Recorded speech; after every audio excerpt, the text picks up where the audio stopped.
Ready for a gorgeous next few days with high temperatures in the 80s, and we end the 80s trend on Friday. Our highs will be around 84 with a mix of sunshine and clouds. Then after that, we drop to the 70s on Saturday and Sunday, and we also have our next chance for showers. That starts on Saturday. We've got another chance for showers on Sunday. Right now, though, it doesn't look like a washout. Just make sure to keep watch on the radar if you have any plans. Coming up, I'll have a look at how warm it gets over the next few days, coming up in 20 minutes. Back to you. Jasmine, thank you. Coming up on Fox 45 News at 6 o'clock tonight, a deadly triple shooting this afternoon in Baltimore. Fox 45's Keith Daniels is standing by with new information. Also ahead, a cautious outlook on economic growth this summer. Why finance experts say you should temper your expectations.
We are following breaking news tonight at 6. 2 deadly shootings this afternoon.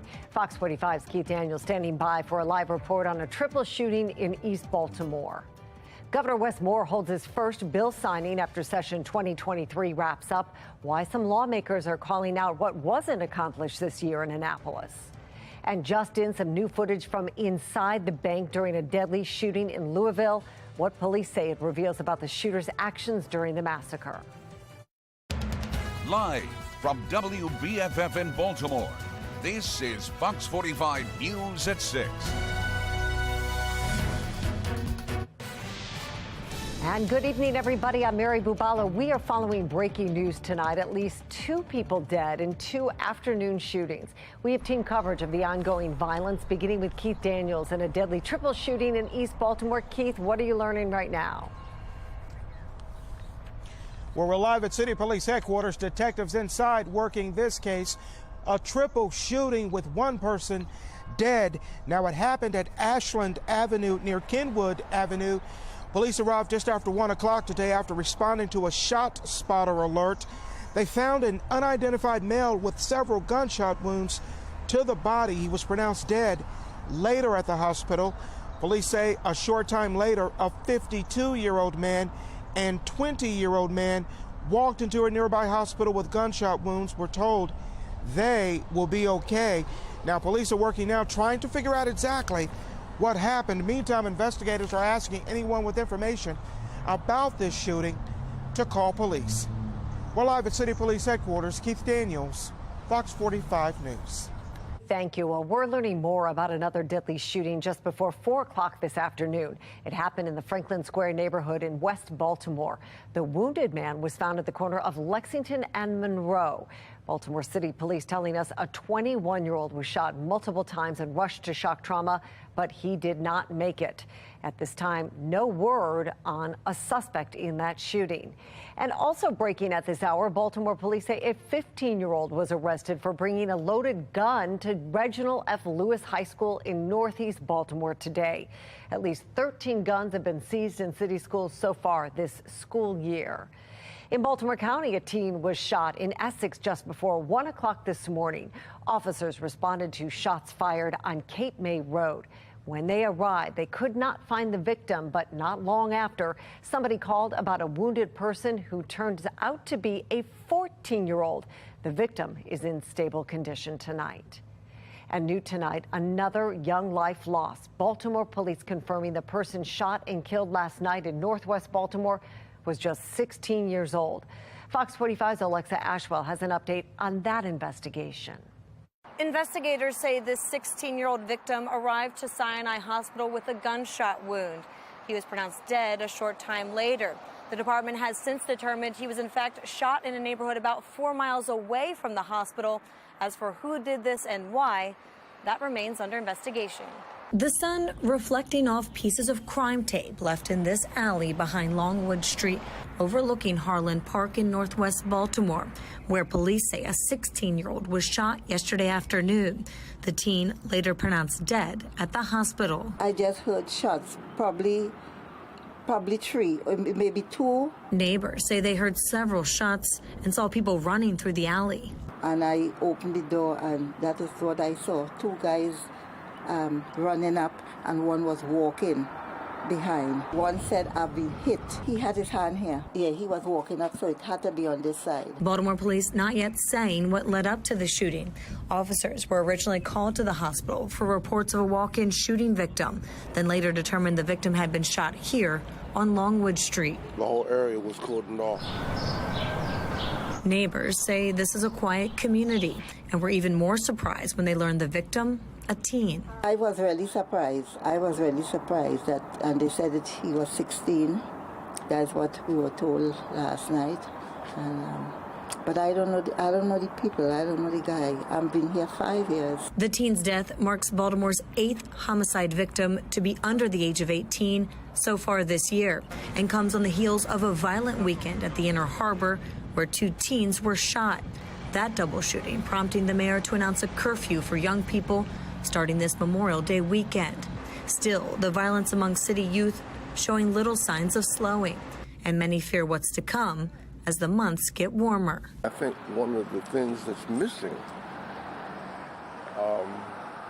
is the family.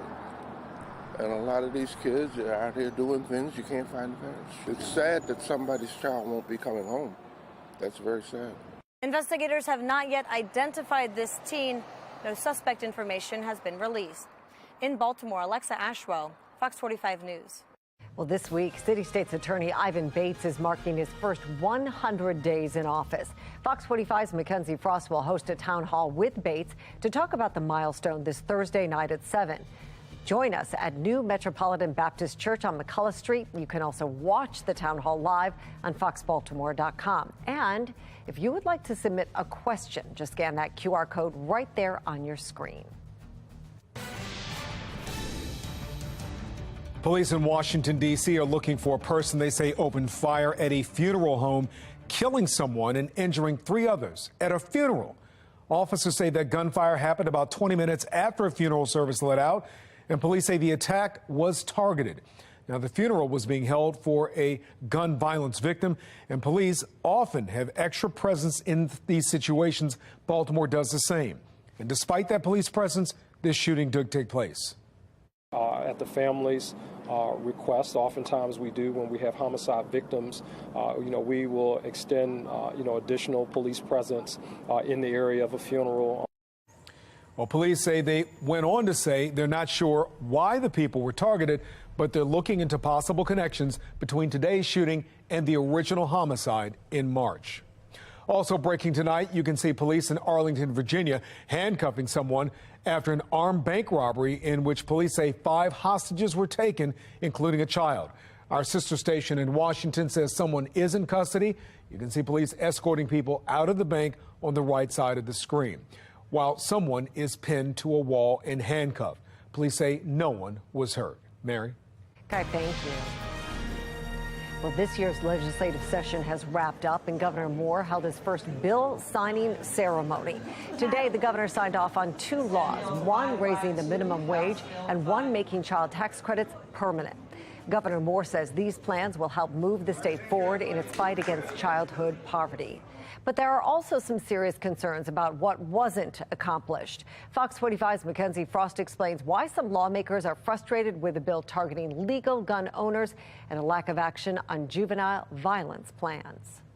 One Democratic senator describes the work on Senate Bill 1 as backwards, noting not much was done to address the illegal firearms that are in communities, all as the violent crime trend continues to impact cities like Baltimore. We have the speaker in the chamber. Before the balloons even dropped, the bill limiting legal gun owners getting the green light. Despite significant Democratic support, not everyone okay with telling legal gun owners where they can bring their weapons. I think that it kind of got even more challenging, and I do think that it has constitutional issues. Democrat Senator Corey McRae saying not going after illegal guns was a mistake. We're attacking folks that are doing the right thing, having a classroom hours, going to get the certification, and are more cognizant about the challenges if they are able to use their firearm, but being in a situation if they do have to, that it would be there versus the illegal firearms. We're doing things kind of backwards. While lawmakers crack down on legal guns, the floodgates remain open for illegal weapons and repeat offenders. No action taken on implementing tougher penalties for repeat violent offenders. The bill making the theft of a gun a felony never moved out of committee. Republican Senator Johnny Ray Salling says lawmakers are playing politics with plans that could save lives. They're not being voted on out here,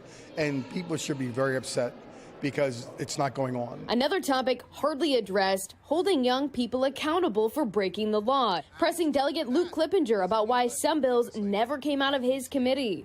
Do you think that there was a missed opportunity for lawmakers to implement tougher penalties for these young people who are cycling through the system? We did raise the penalty for wearing and carrying a firearm. That plan, City State's Attorney Ivan Bates' idea, and focused on offenders 21 years old and older. Nothing for tougher penalties for teens. Meanwhile, 14 people 18 or younger in Baltimore City have been killed this year. Baltimore police arresting 4 people under 18 for 3 different homicides. There was a bill to allow kids 13 and younger to face charges. Again, not going anywhere.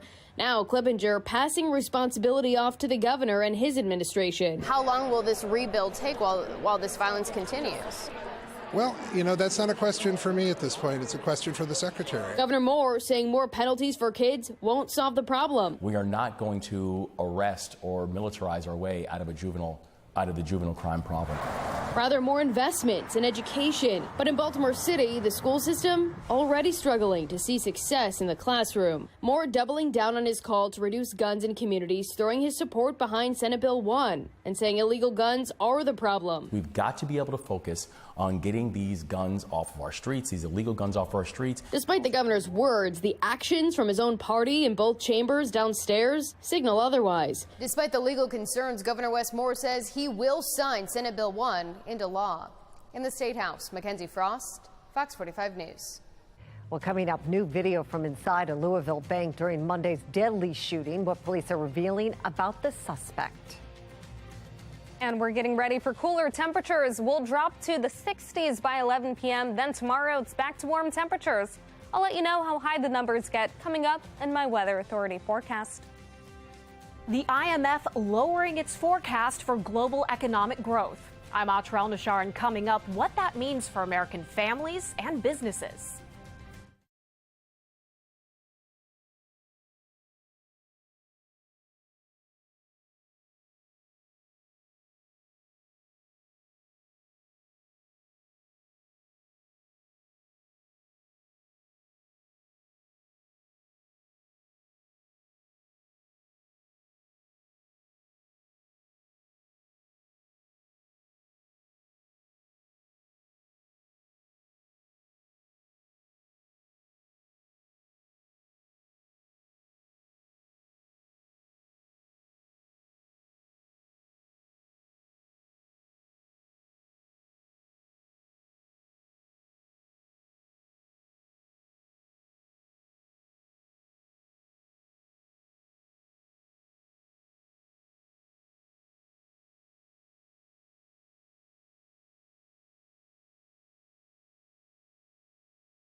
Breaking right now, police in Louisville, Kentucky released video from a deadly bank shooting yesterday in which 6 people, including the suspect, were killed and at least 8 others hurt. Officers say the shooter was a bank employee who targeted co-workers. And tonight they're sharing images from inside the bank yesterday morning. He remained in that front lobby where he shot at another couple of people who passed by. And then he lied in wait for officers to respond. And as soon as he saw them, he shot at them. Well, police also shared that the suspect illegally bought the weapon used in the shooting. Police released body camera footage from the officers who responded. We'll have more on that tonight at 10 o'clock.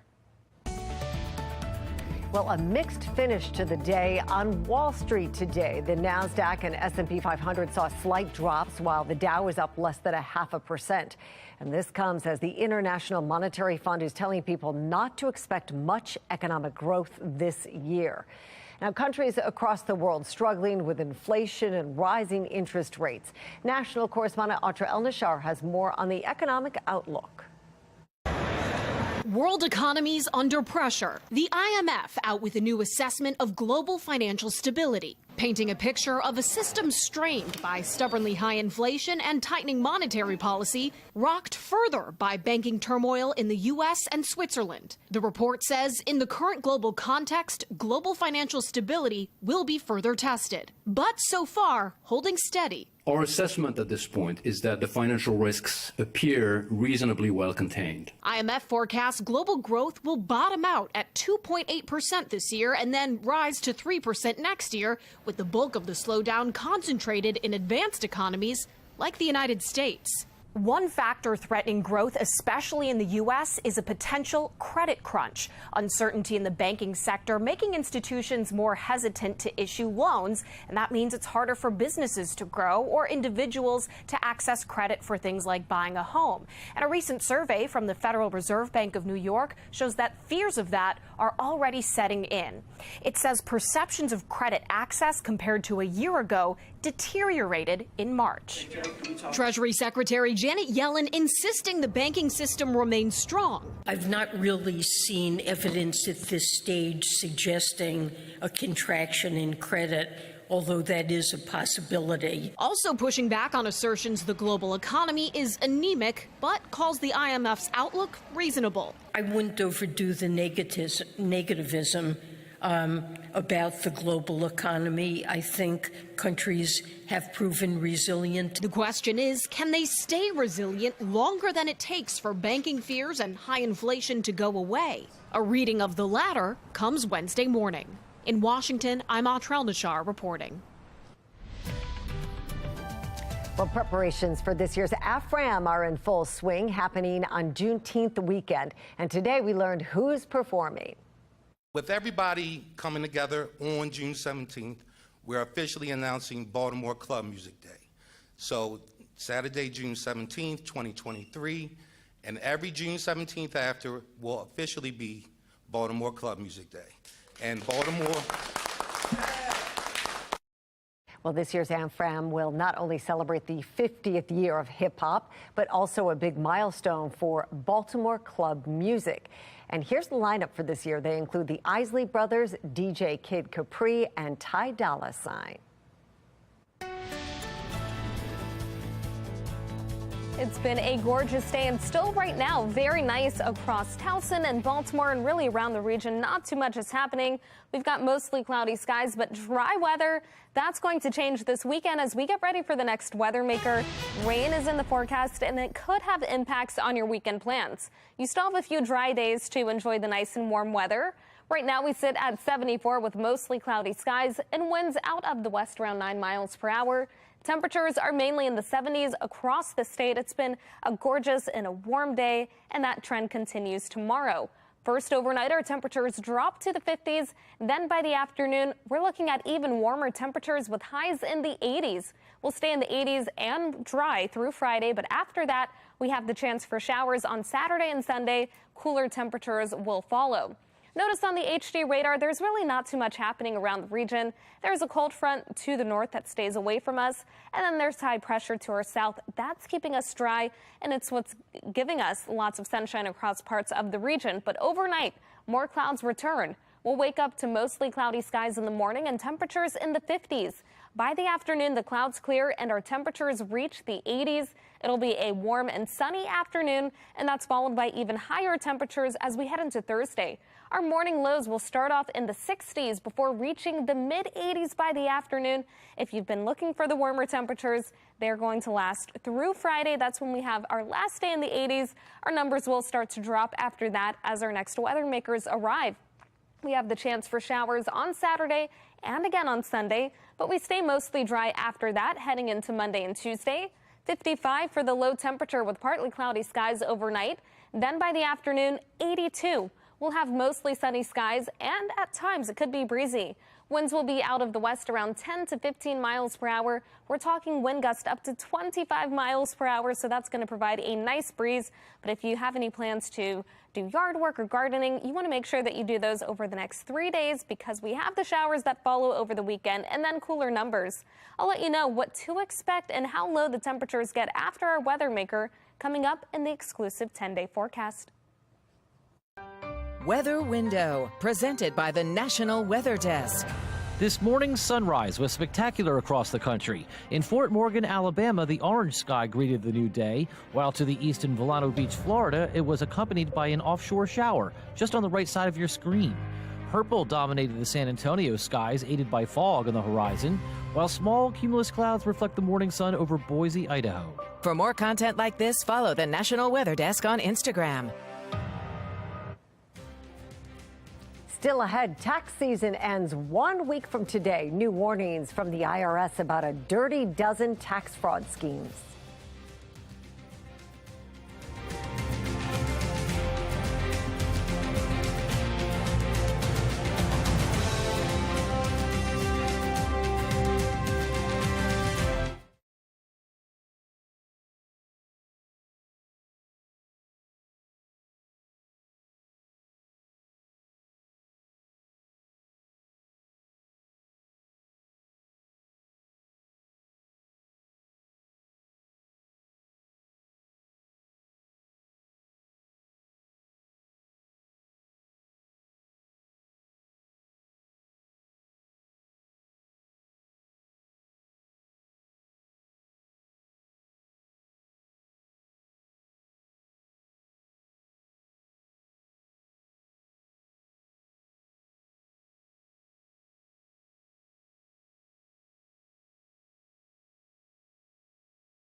Senator Chris Van Hollen announcing an $18 million investment in Maryland's wastewater and storm water systems. The funding allocated through the EPA will be used to modernize water systems throughout the state. Baltimore leaders have been calling for more investment into water systems here. An investigation into last September's E. coli outbreak revealed some of the water mains are more than 120 years old. Taxes are due 1 week from today, and the IRS has some last-minute warnings about scammers. Steve Wolford from our Sinclair sister station in Las Vegas takes us through the dirty dozen scams. Oh, we've done our taxes, yeah. Sent in. Yep, they're all done. For Barry and Rebecca Finley, tax season is in the rearview mirror with the help of an accountant. Donovan Morris filed his own return. Right now, I've been waiting over 21 days. But I did it through Cash App. But not everyone has a trustworthy way to file. That's why the IRS is out with this year's Dirty Dozen, the most common ways you can get scammed in tax season. They include the promise of an unexpectedly large refund. When you start seeing crazy refunds or things and they're promising you these great big dollar amounts, you got to put the brakes on because, a lot of the programs that were in place just last year have expired. Making the list again this year, phishing and smishing, email or text messages from scammers pretending to be the IRS demanding payment. A third party offering you with help to create an IRS.gov account to get your personal information. Employee retention credit claims that can lead to a big refund, but more likely than not, an audit. And for last-minute filers scrambling to find a deduction, CPA John Whiteman says beware of bogus charities that aren't listed on the IRS website. The IRS isn't going to honor the charitable deduction on your return, so you're going to lose whatever tax benefit you may have done. Worse is it's not going to the cause that you really believe that you were supporting. And Rafael Tolino with the IRS says this year's Dirty Dozen has a new addition. Tips and bad advice being seen in social media. So if you're using social media to connect with friends and do all the things we do there, great, but you want to unfriend, if you will, the bad tax advice. Because chances are if you're taking tax advice on social media, it may or may not be true.